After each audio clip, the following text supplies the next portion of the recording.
Assalamualaikum warahmatullahi wabarakatuh. Kembali lagi kita belajar di tema 1 subtema 2 pembelajaran keempat. Ya, langsung aja kita lihat materinya.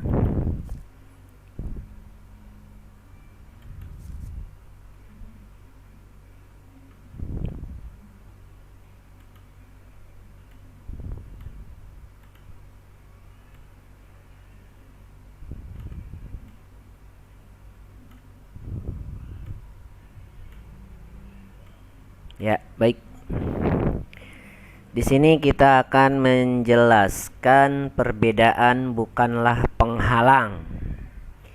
Ya, sebelumnya kita sudah banyak belajar tentang indahnya keberagaman. Indahnya keberagaman budaya Indonesia. Bagaimana cara menjalin kebersamaan dalam keberagaman tersebut? Ya. Di sini kita akan jelaskan. Nah, dengan kerjasama, maka kebersamaan dalam keberagaman akan semakin terjalin dengan baik. Seperti apa ya bentuk kerjasama yang lain? Nah, di sini ada teks bacaan tentang perbedaan bukanlah penghalang.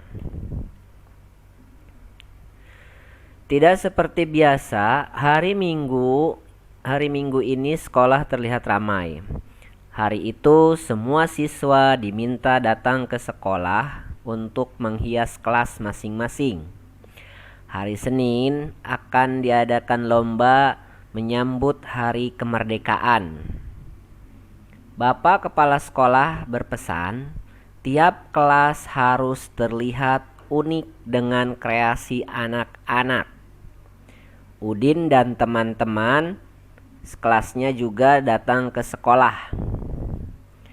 Pembagian tugas membuat hiasan telah dilakukan Udin dan teman-teman di hari Jumat yang lalu.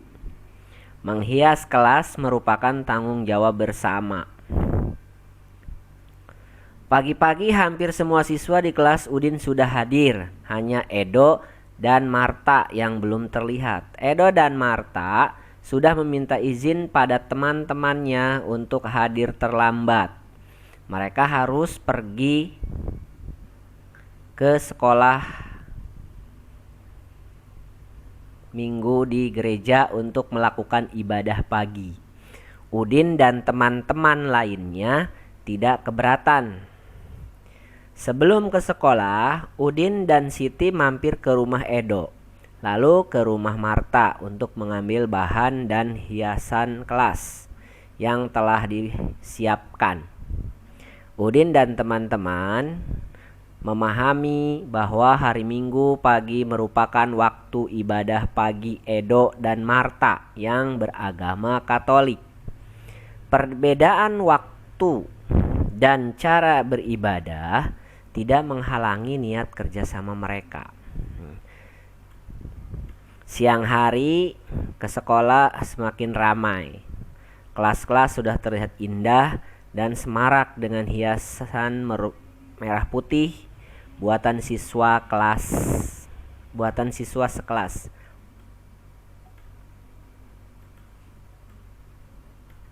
Begitupun kelas Udin. Edo dan Marta juga sudah terlihat di antara mereka. Selesai ibadah pagi di gereja, Edo dan Marta menyusul datang ke sekolah. Senang sekali Udin dan teman-teman berbagi tugas. Ada yang menggunting kertas, ada yang naik ke atas meja untuk menggantung lampion kertas, ada juga yang menghias pintu dengan pita kertas merah putih. Lelah tidak terasa, kita tiba waktu sholat zuhur. Udin, Siti, serta teman-teman lain yang beragama Islam menjalankan ibadahnya.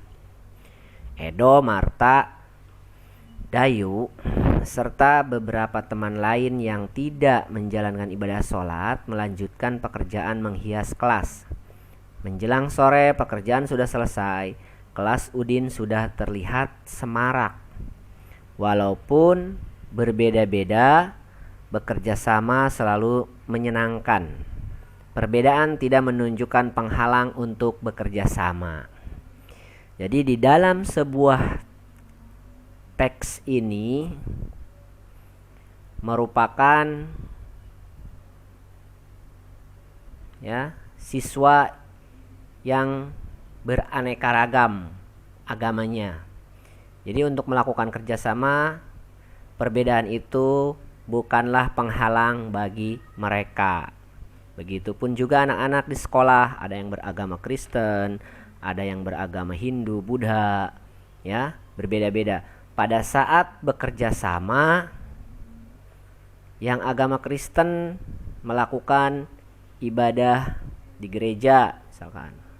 Yang agama Islam pada saat waktu sholat zuhur, dia berhenti dulu untuk melakukan ibadah sholat zuhur. Nah, jadi pekerjaan tidak berhenti walaupun berbeda-beda agama. Nah, dari teks di atas, carilah gagasan pokok dan gagasan pendukungnya. Nah, di paragraf pertama, gagasan pokoknya menghias kelas tanggung jawab bersama. Berarti ini ada di awal paragraf. Gagasan pendukungnya menghias kelas untuk mengikuti lomba menyambut hari kemerdekaan dengan tanggung jawab. Di paragraf kedua, semua siswa hadir. Semua siswa hadir, gagasan pokoknya.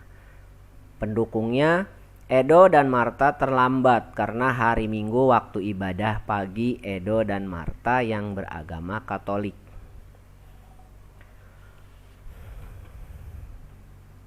Di paragraf ketiga,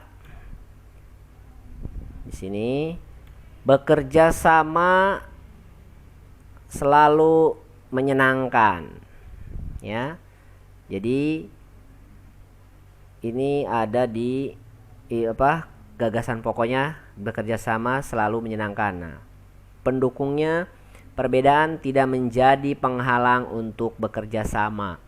Jadi walaupun berbeda-beda, bukan berarti kita tidak bisa melaksanakan kerjasama dengan baik Justru kita dengan berbeda-beda ini kita harus bekerja sama dengan baik, harus rukun, saling menghormati, saling menghargai supaya tidak terjadi pertengkaran.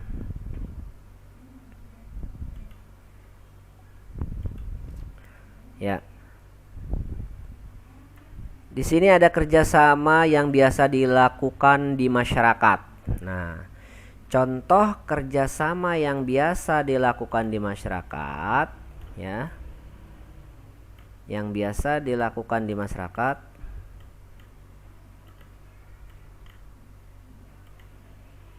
Nah, ada ronda, kerja bakti, gotong royong, membantu tetangga yang kena musibah, Nah, di sini ada contohnya.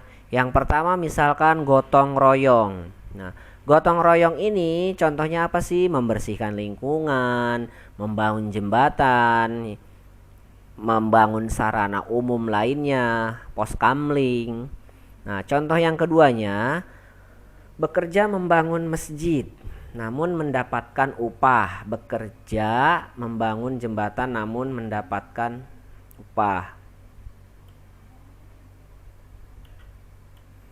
Nah, di sini ciri-cirinya dilakukan bersama oleh beberapa anggota masyarakat. Tidak mendapatkan imbalan, tidak biasanya kegiatan yang dilakukan untuk kepentingan umum. Ini ciri-cirinya. Ini bukan contohnya nih. Kalau yang ini contohnya yang ini, yang membersihkan lingkungan, membangun jembatan, masjid dan sarana umum. Yang bukan contoh itu bekerja sama membangun masjid tapi dia meminta imbalan, itu bukan contoh gotong royong.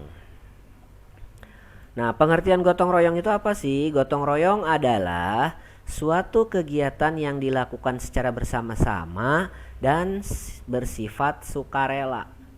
Jadi sifatnya